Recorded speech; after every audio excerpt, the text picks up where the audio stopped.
Welcome back to Your 1230, the only podcast where our guests tell their story with the help of just 12 questions in 30 minutes. I'm your host, Mike Salitro, and tonight we are thrilled to be speaking with Daniel Spencer.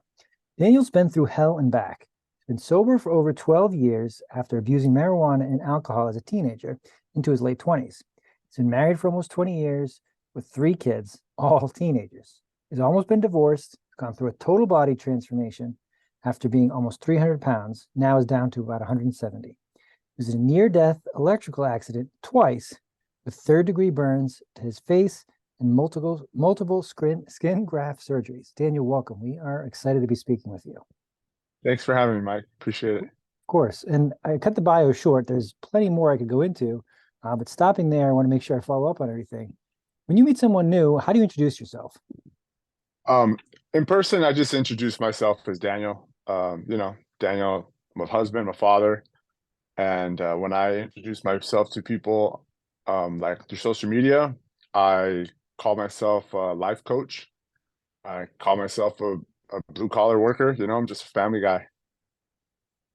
That's a good answer. Thank you for that. I ask because you've had more life experiences than most at a fairly young age.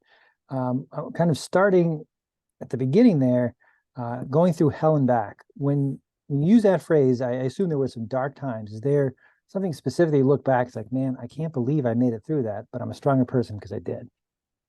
Yeah, I think probably one of the worst parts of my life was overcoming, becoming sober. I wouldn't say overcoming alcohol, right? Because it's an everyday struggle. It's always in the back of my head. But I'd say making the choice to finally be sober was one of the huge parts. Right after that, my relationship with my wife became better. I started losing weight because of all the food and alcohol I was drinking. That was probably the hardest part. I get a chance to talk to some pretty amazing folks through the show and kind of on a daily basis here. And a common theme seems to be the availability to either completely cut out or drastically reduce the things that we either put into our body that we shouldn't, or do the things that we know are not good for ourselves, for our business, for our lives. So making that decision to become sober, not an easy one, as you reference. Was there a flashpoint? Was there one thing that happened, or was it progression over time? I think it was one point in particular. I mean, my wife would always tell me, Daniel, you're drinking too much. I gained excessive weight over the course of a year, or not 1 year, over the course of probably 3 or 4 years, I gained 100 pounds from so much drinking and overeating.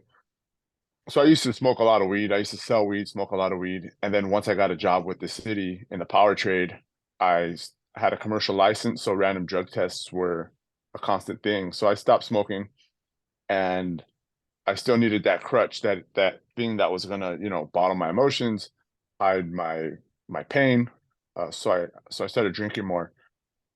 And it was on a it was at a Super Bowl party. It was a Super Bowl party, Super Bowl 45, and I drove home drunk.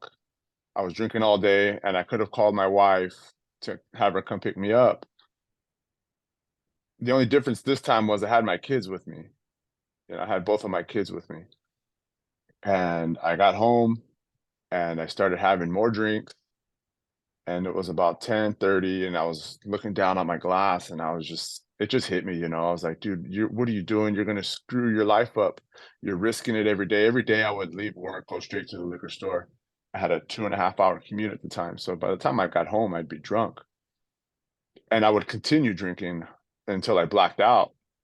But that night was the night, I had that self-actualization, and I didn't know what to do. Like, I mean, I knew what to do. I knew I needed to stop drinking. I would tell myself every morning I'd wake up with a hangover. But I spoke it out loud to somebody. So I made a couple phone calls. I tried to call my brother, who I just left his house, called my dad, no answers, and I called my uncle, and I just opened up to him. I told him what was going on, told him, man, I have a huge problem here. And he advised me to go the next day to check myself into a program. So I went through my my health insurance, and I went to a substance abuse program. I was going 2 to 3 days a night, Yeah. And that's kind of where it hit me again, like a lot of these people that were there, they were addicted to hard drugs, they really strong hard drugs. And I had a great career, a beautiful family, and I was just weak-willed. Thank you for sharing that. That can't be easy. You describe it very vividly, and I think a lot of people listening can relate to uh, making that, I won't say a mistake, but making the kind of same choice over and over, and then it graduating to a time when you realize that there are children, there are innocent people involved, that this is not just something that's affecting me. And the way you tell it kind of is very vivid, that you can see how, it really was this built up over time, but this one Yeah. event sticks out. Um, there are probably people listening to this who are trying to go that way, trying to become sober, trying to cut back on things they should. Is there any advice or anything that you could tell them as far as a first step or things they could try that they might not know already? I mean, when I went to my first meeting with my counselor, he made it seem so simple. He said, you just have to say no. It starts with the auto suggestion. I mean, we already know what we want to change in ourselves, but we rationalize the reason why we won't stop. We'll make an excuse, either it's a family event, or it's a wedding that I want to just one last time, one last let loose. You just have to auto suggest yourself no, and keep saying that to yourself every time you try to rationalize that urge or that feeling. But I think ultimately, with all things in life that you're struggling with, that you want to make yourself better with, you just need to seek guidance. You need to find somebody that's going to help you along that path. A counselor for for for substance abuses. If you're having marital problems, go see a counselor. If you have weight loss goals or nutrition goals, you see a trainer. When we have medical issues, or we're bleeding profusely, we don't try and take care of it ourselves, right? We go to the doctor. We deal with the professionals. That's good advice. I want to follow up on two parts there. First, the seeking guidance from an expert piece. I think that's wonderful advice. That, as you reference, if we need a doctor, we find a doctor. But sometimes when it's something wrong with ourselves, we try to fix it ourselves, and that's not the right thing to do. Do you recall that conversation with your uncle that he was lucky that he picked up? Anything that he told you that stuck with you? Um, Not really. Not really. I think I just needed to express it to somebody openly. I mean, it kind of hurts me saying now, and I've thought about it over the years, because my wife would always tell me she was the most concerned person because she saw it up front every single day. It was affecting her the most. And instead of walking in the house and telling her, I didn't have the courage. I didn't have the courage to do that. I think maybe it was ego. Maybe I was like, I just need to talk to another man about this. Um, Maybe it was just embarrassment. And but if there was one particular thing, maybe he made me realize too. Yeah, man. You have a great career. You have a beautiful family. You're risking it all. And I don't really remember how far that conversation went, but I definitely remember how it made me feel. Thank you for sharing that. The other thing I wanted to hit on was the point, and I mean, you probably get into this a lot with your clients, if not you yourself or your family, but we probably know what we want, but that we rationalize away why it's okay to stick with the risky behavior, with the destructive behavior, because it's just one more time, or this is different, or it's not that big a deal. That especially, and as you referenced, that your wife kind of objectively from the situation, she can tell, and I'm sure when you have objective eyes, like this is what's wrong, and we know those things, but we tend to rationalize it. So how do you help others not only identify what they need, what steps they need to take and where they want to go, but how to actually take those steps? Once I finally come in contact with somebody that's really interested and really ready to make those changes for themselves, I kind of figure out what they were doing before, what didn't work, either if it was, like a fad diet, a short-term fix. Um, but ultimately, I dig down because I'm very open. I'm very open about my struggles on my social media. I talk about what I went through, and I'm just honest. I say, hey, man, a lot of a lot of us go through the same things. We all go through the same struggles. We all go through the same problems. So I just try and remind them about where they were and where they're going to go. Right. removing these vices are making us feel this way. They're making us look this way. They're making us act a certain way. If we knock those out and replace those with something good and healthy that's going to benefit you long term, let's stay focused on that. Let's not let that go. That's good advice. I think as you referenced, the first point is to know what it is, to focus on it, and to make incremental progress forward. With your line of work and with the path that you're on, two big pillars there are fitness and nutrition, and those are areas that relate to almost anybody as an area of potential difficulty, either one or the other. Uh, do you have a one that you focus on first? Do they take them hand in hand, or how do they work together, and how are you helping others realize that you need both? I say we need three. There's one element I left out there was mindset. Starting off the day and journaling, right? Getting in something positive, something that you're either going to read or listen to. I usually listen to some videos on YouTube on stoicism, journaling your regrets from the day before, journaling your intentions for the day, not really writing out goals because those are short-term things. Those are long-term things, right? That we want to handle one day at a time. Let's focus on what we can tackle today and then just continue that day after day. So it's creating a stronger mindset that's going to lock in the habits of, meal prepping, reducing our calories slightly, and pushing ourselves physically to create ultimately the body that we essentially probably grew up never having, always admiring, and that in turn that's going to build the confidence. It's going to build the feeling of accomplishment, which is going to boost your mental fortitude. It's going to make you stronger. Um, Limiting our desires builds strength in our character.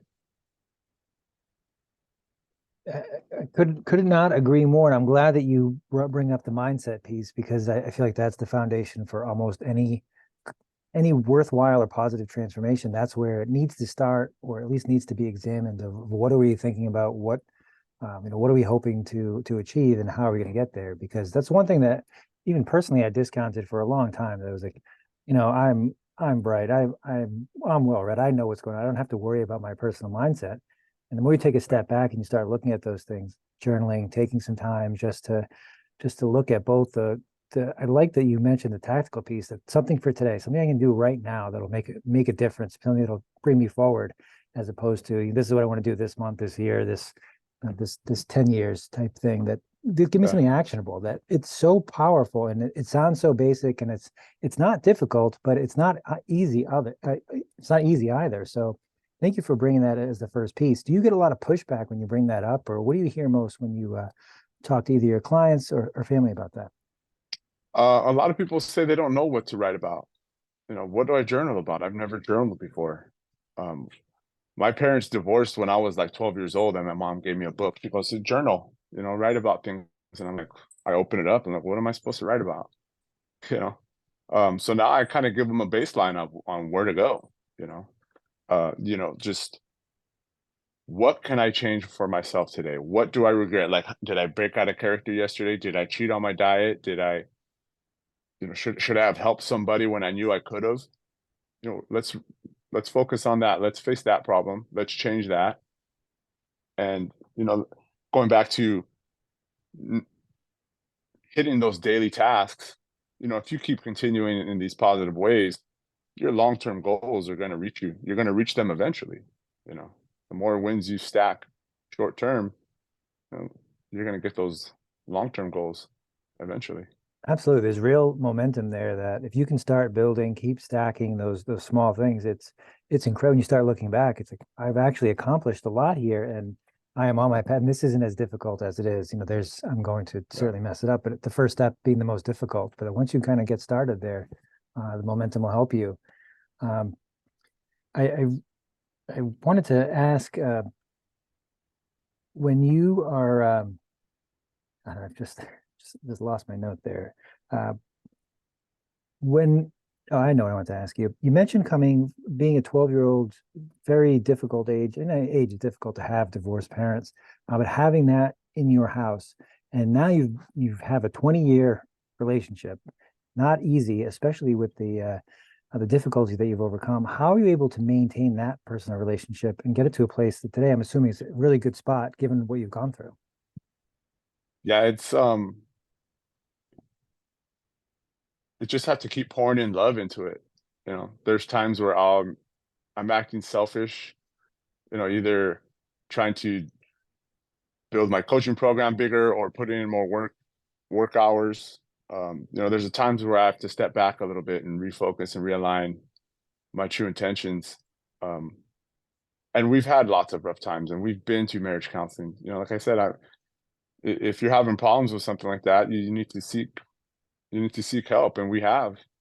You know, one big thing that, I mean, I wouldn't say it helped, but I was looking at the silver lining for us was like during COVID. During COVID, I was off of work. I was working every other week, and spending a lot of time at home really helped.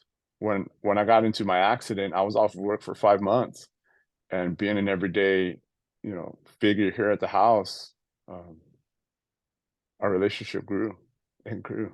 Yeah. Date nights, man. You got to schedule date nights. And that seems to be the answer for a lot of when we're not sure of what to do. Sometimes showing up, being present, and just being available is a great place to start. So I'm glad that you shared that. Um, you mentioned your coaching practice. What can you tell us about that? So I work with a lot of people in my trade, a lot of people that are blue collar, a lot of men, mostly mid 30s to mid to late 40s, and a lot of them deal with not having the right nutrition on job sites. They say they don't have enough time to work out. So that's why I show my process every single day. I show what time I get up.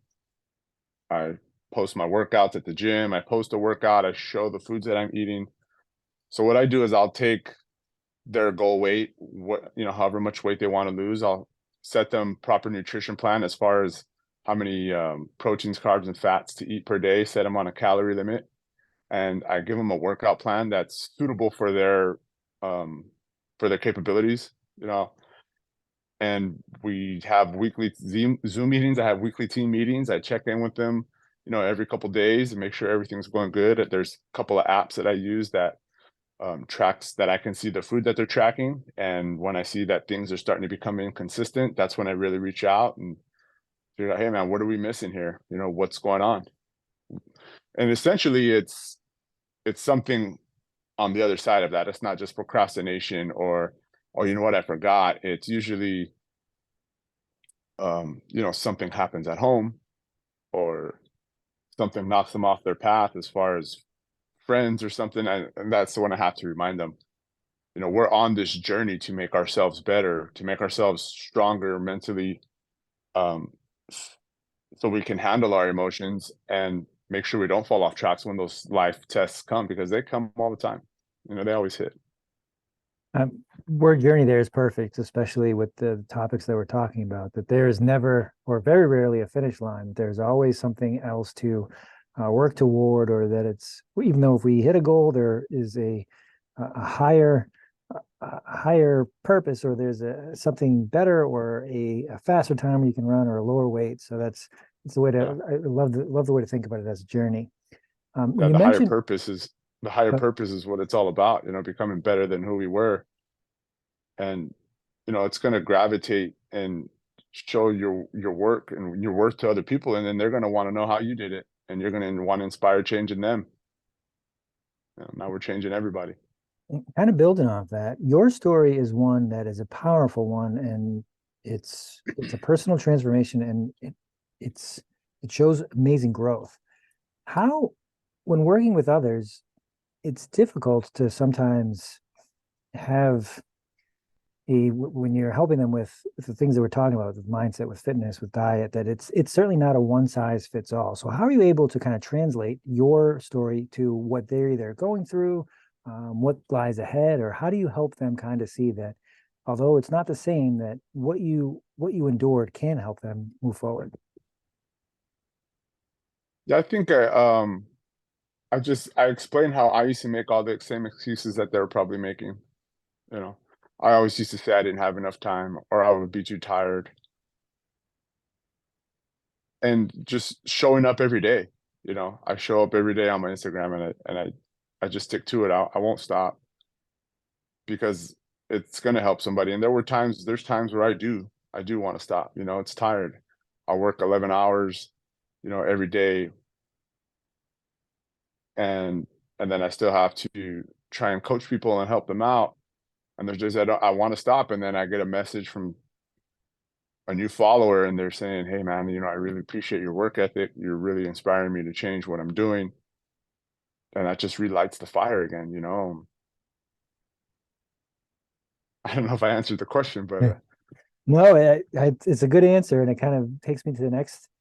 You hit on two big things that seem to be obstacles for a lot of people. The I don't have enough time or I don't have enough energy. So again, being the role model, being the person who kind of breaks through those excuses by making time and by continually showing up is one way of being an example. But I don't want to say it's certainly not easier done than kind of helping somebody else get there. But if someone's telling you that, how do you convince them that there's ways to do this, or here is a way to start that journey? How are you helping them do that? yeah, I understand people are going to have bad days. They might not have meal prepped right, and maybe they might eat some takeout or something like that. I just try and remind them where we want to be. Okay, maybe we slipped up here this one day, but let's get back on track. Let's refocus ourselves. Um, because waking up and looking at ourselves and not being happy with who we are, that should be a reminder. It should be like, we don't want to take back steps. Even if we fall, we're gonna fall forward. I always say we don't suffer losses. We learn lessons. Nicely said. How are your clients finding you currently? Right now through Instagram mainly, Instagram, Facebook.